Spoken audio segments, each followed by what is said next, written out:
An empty slab is all that remains of the Hey Reb statue removed by UNLV Tuesday. Professor Javon Johnson, an organizer of the petition to remove it, feels it's a good start. This symbolic change should hopefully be a metaphor for large structural change.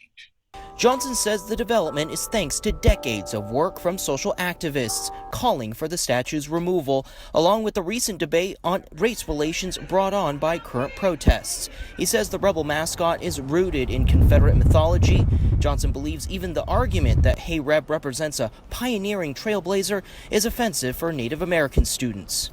But then I counter that with westward expansion and manifest destiny, right? For UNLV graduate Juan Carlos Martin, he assumed the mascot was just another part of the school. However, Martin says he's open to the school considering a new one. It's a discussion that needs to be had, right? So we need to hear all sides of the argument, and then UNLV does have the capacity to change it. UNLV's president Marta Miana says the statue was removed after consulting the donor and says the school will have discussions on the future of the rebel mascot.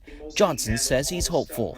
The beautiful thing about this current administration is that they are seemingly listening and that they are open to these very difficult and tough conversations. There is still support for the mascot on social media. Johnson has this to say. I would just say research, and if you still don't believe it after all the reading, after all the work that's done out there, then that's on you. And as of right now, the university's president says she will embark on a listening tour. And as far as, again, the future of the mascot still to be determined. As far as the statue itself, it has been returned to the donor. And coming up at 6, we're going to take a deeper dive into the nationwide reckoning when it comes to symbols and brands that could be seen as some as culturally or racially insensitive. Jeremy Chen, 13 Action News.